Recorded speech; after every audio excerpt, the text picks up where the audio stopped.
Manel Kape takes on Almabayev this weekend, man. And today I'm about to give you my best bets and betting guide on the whole entire card. Look, man, if you're new, please subscribe. I'm really trying to get to that 1,000 marker. Just take 1 second and subscribe. Follow me on Twitter. You can DM me anything you'd like. But follow me there. I'll follow everybody back, but you can DM me questions, DM me your bets, whatever you got. Anyways, I got some good bets here. I got a long shot bet, the biggest long shot bet I've ever bet in my life, but I think there's a chance. But anyways, I'm going to hop right into this, so let's get it on. The first one up, my guy, Chepe Mariscal. We're taking Chepe Mariscal inside the distance at -125. I love this bet.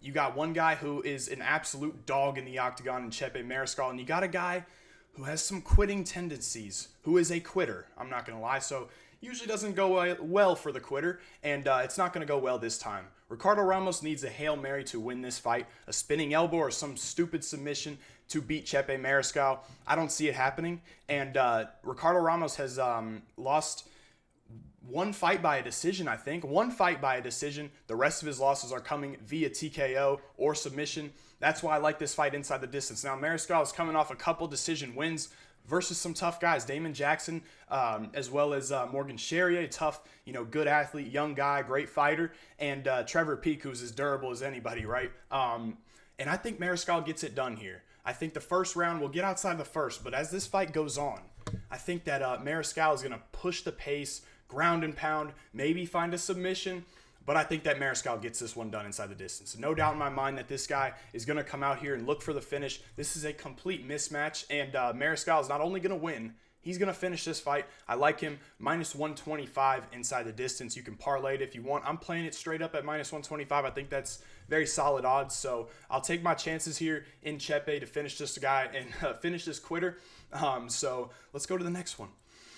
The next one, I got Douglas Silva de Andrade +250. I think that John Castaneda, while he's a pretty good fighter, he doesn't do anything outstanding, and he definitely doesn't have the most finishing ability. I think if he gets a finish, John Castaneda, that's by a submission, which I don't see Douglas Silva getting taken down, especially early on. I don't think that John Castaneda is going to be able to get those takedowns going.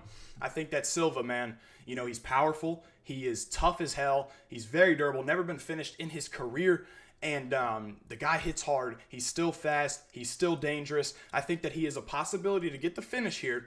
But if he doesn't, I think that he can win the bigger moments in this fight and come out with a decision, man. I think that this fight, the line is very wide. Now, I can see a way that John Castaneda goes out here and wins this fight, pushing the pace later on into the second, later on into the third, and out-voluming Douglas Silva de Andrade, maybe taking him down later on into the fight because Douglas Silva's gas tank is not the best because he throws everything hard. But I think that Silva can land the bigger shots in this fight, especially early on, and maybe, just maybe, he can get a TKO here. I think that +250 is absolutely insane. I definitely don't think John Castaneda should be -300 because if you're -300, man, I believe you should be not only getting a finish, but if you don't get a finish, at least getting 1-10-8 round, right? I think that if you're -300, man, you should easily be winning a fight, and I don't see that. I don't see that for John Castaneda. I think he has some issues with the power coming his way, and I think that Douglas Silva makes this a competitive fight and maybe knocks him out or maybe gets the win here.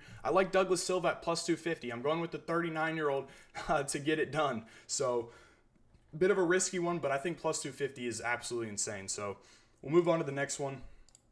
Let me move my camera here. We got Manel Kape matched up with Silva versus Almeida fight not to go the distance. Now, Manel Kape is taking on Almabayev, who, I've had some issues with. I don't think that he is ready for this kind of fight. I think that, Almabayev is a similar fighter to Muhammad Mokaev, other than he's not as big as Mokaev. He's definitely not as fast as Mokaev. He's not as good as Mokaev on the feet, and he might have better top pressure than Mokaev, but I just don't see him being able to, one, get a finish here or have huge moments and steal 3 rounds. I don't see it from Almabayev. This guy got his back taken by Jose Johnson, who is a white belt, right? This dude has no grappling experience. But anyways, I think that Asu is a good fighter. I think he's a solid wrestler with good top pressure. The finishing ability is not there for me, and I think he's very underdeveloped on the feet. And honestly, guys, I think that Manel Kape beat Muhammad Mokaev. I think that fight got the nod because it was in London, or maybe not London, but it was in the UK somewhere.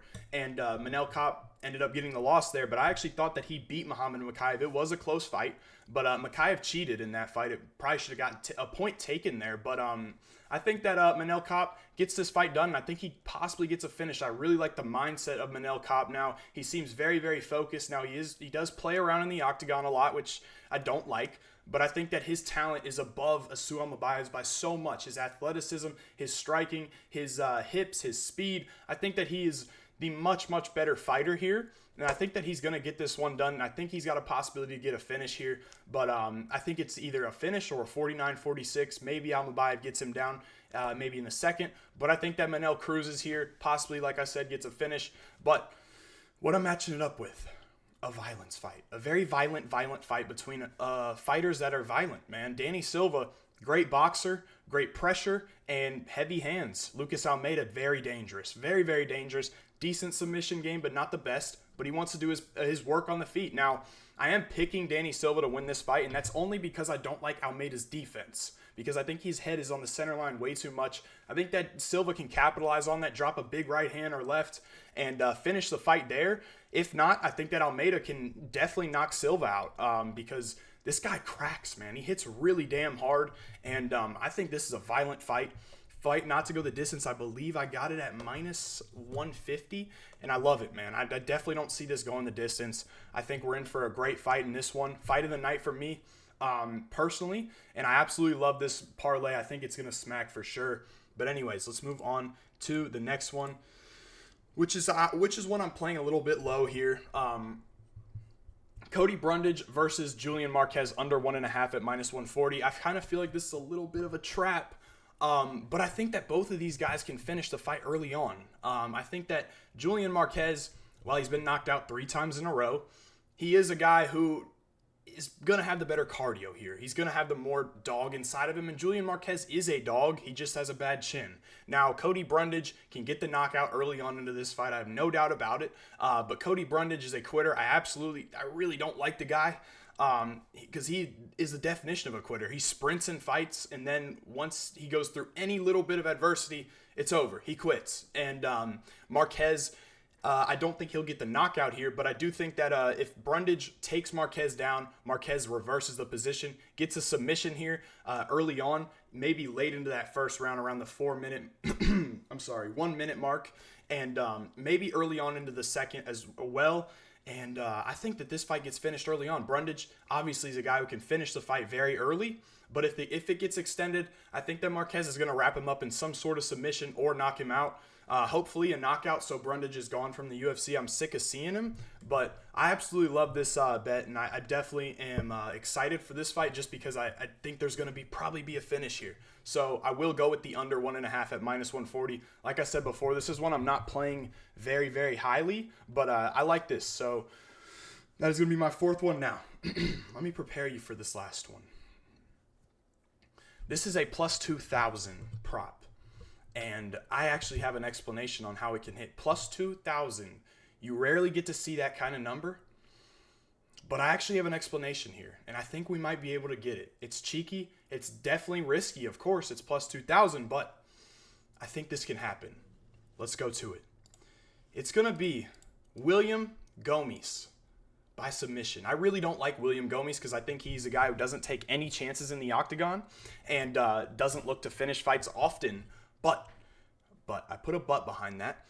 I think that Haider Emil, well, I do like him, and I hope he knocks William Gomis out. But I think that Haider Emil is a little bit reckless. He's a little bit reckless on the mat. Specifically, if you go back to his fight versus Fernie Garcia or his Contender Series fight, he's a good scrambler, but he does make mistakes where he can find himself getting in a bad position. Fernie Garcia was able to take this guy's back. Okay, not great whatsoever. So I think that Gomis, while he is a guy who wants to be on the feet, he's going to be forced to wrestle here because Emil will shoot a takedown. I think that Emil explodes early on into this fight, trying to come out and knock William Gomis' head off, and then he's going to shoot for a takedown. Now, another thing about William Gomis, he has one career submission. It is by a guillotine choke. Now, he has pulled the guillotine a couple times. I believe he did it versus last fight, Brito. I think he did it, and I think it was pretty tight. And the way that Haider Emil shoots takedowns a little bit lazy, and he makes mistakes on the mat, gets reversed quite often, gets swept. Got his back taken by Fernie Garcia. He puts himself in bad positions, even on the Contender Series. I don't know who he fought. I don't remember who he fought. But the guy was, getting Hyder Emil in some positions where he was getting close to finishing the fight.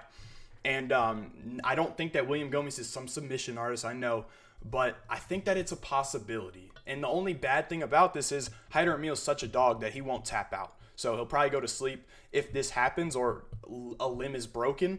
But I think that at plus 2,000, with kind of what I just explained, I think that it's a possibility. Now, $10 pays out 200. So, I'm willing to take the shot here at a William Gomis sub plus 2,000. I feel like I've, provided myself with a good explanation onto why I'm going to do that. I think that the guillotine is live, possibly, but if not, I still think that there's going to be scrambles on the mat, and I think that Gomis might be able to take his back or get in a position where he's on top, and maybe, just maybe, he gets a submission. Now, obviously, guys, this is a long shot for sure. I've never bet anything like this in my life. I've never bet anything over plus 50 or plus 1,200 probably, and I'm a relatively safe bettor, but not this time. I'm going with Gomis sub plus 2,000. That's going to wrap it up for me. I hope y'all boys enjoy. Make sure you like, make sure you subscribe, and I'll catch you in the next one.